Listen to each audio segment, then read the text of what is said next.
You've probably seen them around. You know, the tower with the white dome. They kind of look like a giant golf ball.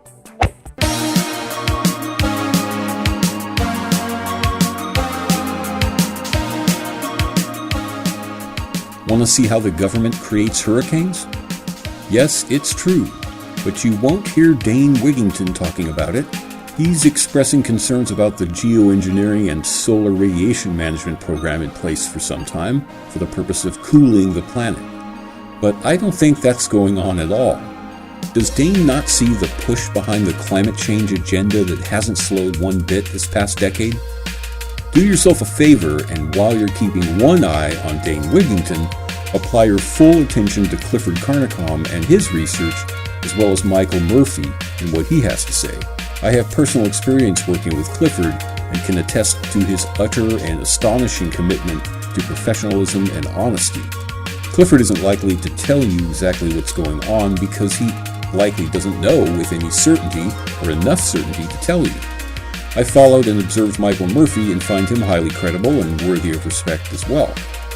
I think it's telling that the Joe Rogan hit piece on geoengineering featured Mick West among its expertologist good guys, and Michael Murphy as its drive-by kook in the dunk tank. Had Dane been chosen as the sacrificial geoengineering guy, I would have eased my criticism of him a bit. Clifford Carnicom simply wasn't an option because he wouldn't have been responsive to their request. He has far too much real work to do and things to learn himself. This brief video documentary will present the theory that weather is being manipulated and even created intentionally, even including hurricanes. The perpetrators are the usual people to look at, namely those with the money, the authority, the motives, and the protection of plausible deniability. Yes, I'm speaking of the United States government. As we seem to find whenever we attempt to understand the nature of various conspiracies, there's some cooperation taking place in this case. As part of what we'll be looking at as the partial mechanism for this weather control and creation is weather radar, there's some involvement by the media by either knowingly helping to conceal these efforts or by simply looking the other way or not understanding how it all works. The very best source of comprehensive analysis and reports on this theory of weather control and creation is Weather War 101. His or her work can be found on the YouTube channel Weather War 101 and at the website weatherwar101.com. The work by this person is extensive and they do a much better job of explaining what I'm going to attempt to in this brief video. However, they explain all of this over a longer series of videos and through articles that delve into complex areas.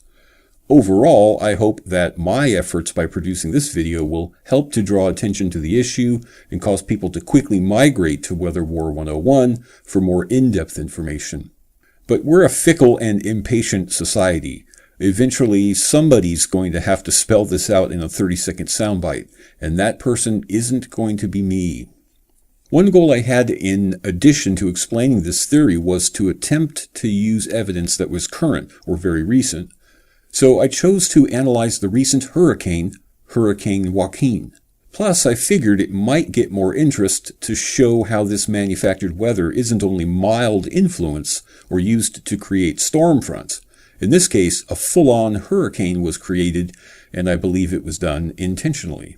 I will explain that I don't have any theory as to why a hurricane would be manufactured, but that should help us focus on the evidence itself and not attempt to find evidence we expect to find.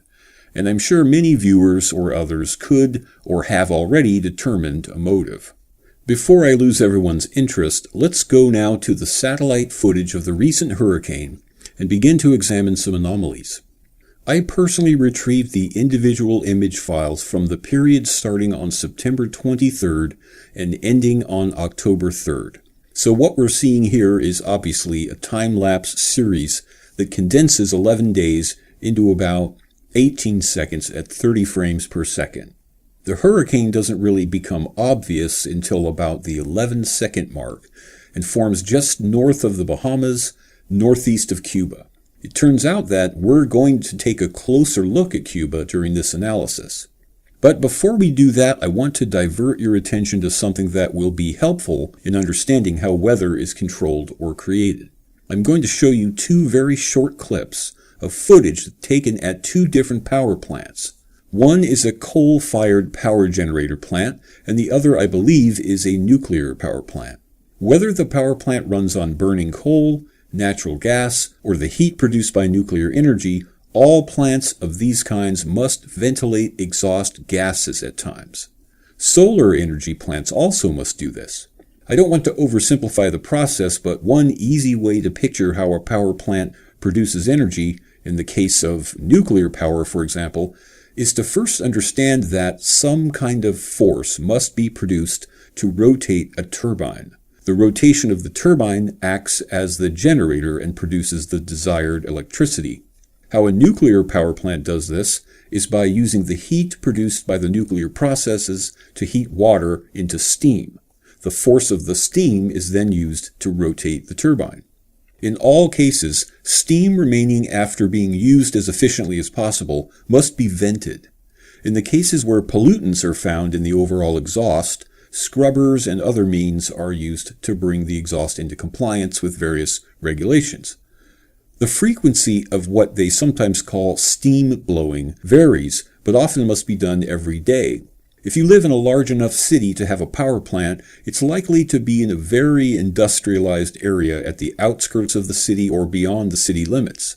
I recall years ago that when traveling east from the San Francisco Bay Area in the direction of Lake Tahoe, for instance, I'd pass through the area of heavy industry. When I happened to be passing through at night, that's when I'd notice the increased exhaust plumes.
Now, after seeing those clips and observing for yourself the sheer volume of water vapor, along with the other gases being essentially injected into the lower atmosphere, do you think there was enough there to produce a cloud or two? Bear in mind that some of these plants are larger and produce even more water vapor. This is key to the overall theory that the weather is being controlled and created. An essential component of the system needed to do so is this water vapor being produced not just by one, but by many hundreds of plants throughout the U.S. alone. The next absolutely critical component of the overall weather control and creation system is radar. You may hear terms like Doppler radar or pulse wave radar, C-band, polarimetric radar, dual polarization, but all of those terms relate to what's universally known as NEXRAD. That basically denotes Next Generation Radar System, specifically the WSR-88D system. This is a phased array radar antenna, and as you can see, it's pretty big, 12 feet by 12 feet, with 4,352 elements to collect weather radar data. This is my research radar. When installed in the field, a radar would have 4 panels that look something like this. Did you note the enormity of that radar panel and its militaristic appearance? The National Weather Service makes no effort to conceal that the history and legacy of radar in the U.S. and worldwide was the work of the Defense Department. In fact, the existing NEXRAD network of towers in the U.S. and internationally are the property of the Defense Department. Although they do a good job of confusing the issue by interjecting all the agencies that make use of the data, such as the Department of Commerce, the FAA, the Department of Transportation, etc. Because their stated mission is to forecast weather conditions and potential emergencies, few, if any, people in meteorology or related areas have reason to suspect anything else is going on. For God's sake, it couldn't be imagined that the very severe and deadly weather they purport to warn us about could sometimes be their handiwork. They're even seen as one of the more generous departments of government because they make the data they collect freely available to the public. Wow, imagine that. Stuff we pay for being made available to us. What's next? Paying a contractor to build a backyard gazebo and actually being allowed to take possession of and use it? Rather than make a clumsy effort to explain how both the water vapor generation and the radar are combined to create weather conditions, I'm going to play a short clip produced by Weather War 101 that in many ways is a crash course. But be aware that this is just a clip taken from the middle of a lengthier video, and there's a lot to see and absorb taking place. But I think if you look for the markers, pointers, and boxes provided to help identify what's being seen, you'll get the picture. You can always rewind and replay a section, and I encourage everyone to follow the links provided in the description below to Weather War 101's channel and the full clips.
right there was a stellar example and obviously took a lot of tedious work. As I said, I won't attempt to explain in greater detail these processes and instead encourage you to visit Weather War 101 on YouTube for that information. However, I do want to take a stab at analyzing some elements seen in the recent hurricane footage we previewed earlier. What I noticed in the satellite imagery of this hurricane forming poses new questions and keeps us on our toes. To focus on this, I'm only going to show the white-colored precipitation layer. In the general area of interest, I've marked the location of each NEXRAD radar installation in this orange color. For some added perspective, I've marked the 4 nuclear power stations in Florida and 1 in Georgia in this bright red color. The area I'd like to focus on is Cuba, shown by the arrow coming in from the bottom right here. What I suggest looking at is the sudden bursts of white precipitation seemingly in union, because I thought it would be interesting to check the frequency or pulse of these bursts. I'm setting a timeline above and running a counter for reference. The counter will pause just until the first notable burst. Okay? Now at each burst, I've flagged the timeline until about 11 seconds in, when the effect becomes somewhat indistinguishable. Now that was kind of a real-time explanation, so let's run through those first 11 or 12 seconds again and simply note the bursts and the frequency at which they appear.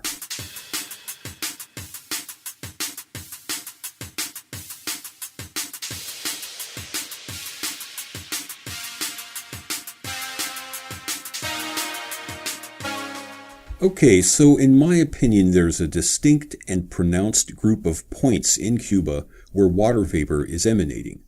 The geography of Cuba, the location of the island, and small size would indicate a somewhat consistent climate, and it does have a consistent climate. However, it appears that October is the month of highest precipitation and rainfall. October is also the month of the least sunlight. So the fact that clouds are forming in late September into October, while hurricane conditions are forming near the island, isn't unusual.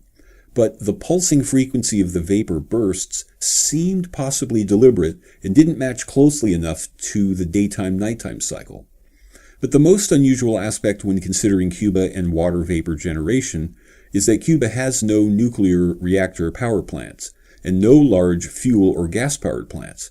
Cuba has a surprising number of hydroelectric dams, the difference there being that no heat is required to power the turbines and therefore no steam is generated. Solar and wind have also been growing sources of electricity. For the most part, however, Cuba has made do with a few models of portable diesel fuel generators that produce less than 2 or even 1 megawatt and produce very little exhaust gases or vapor as a consequence. So ultimately, without knowing more about possible vapor sources and without viewing the radar activities, it's not possible to tell if there's anything unusual going on here. It may be that the water vapor has another, more commonplace explanation. I think I've covered as much as I could hope to without getting into the areas I'm unqualified to explain.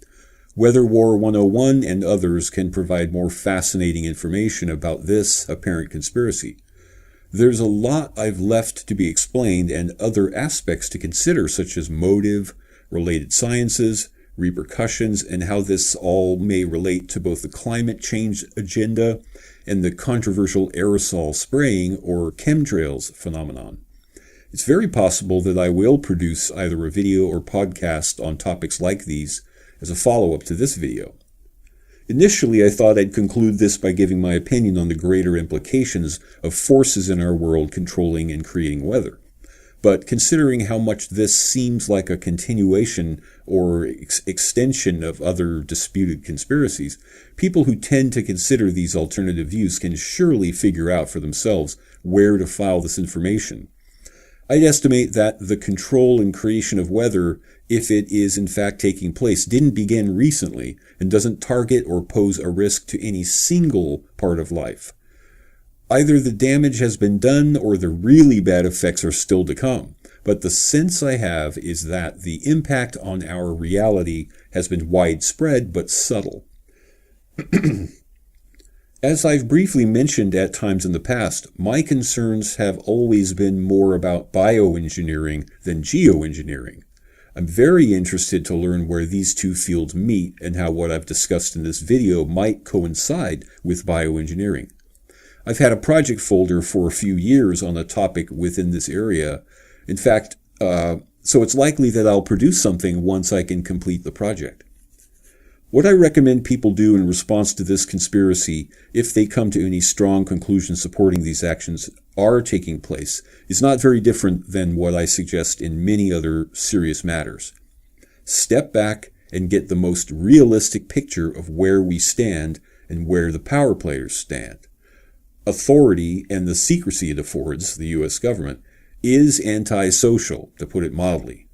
Steps will have to be taken, but the challenge will be enormous considering all that we have to do and all that they have to lose. The good news is, were any domino to fall in their toolbox or memory chest of big deceptions, the whole thing will collapse into itself. The not so good news is that the solutions are likely going to involve creativity and maybe even genius, both of which are being stamped out and harder to find in America.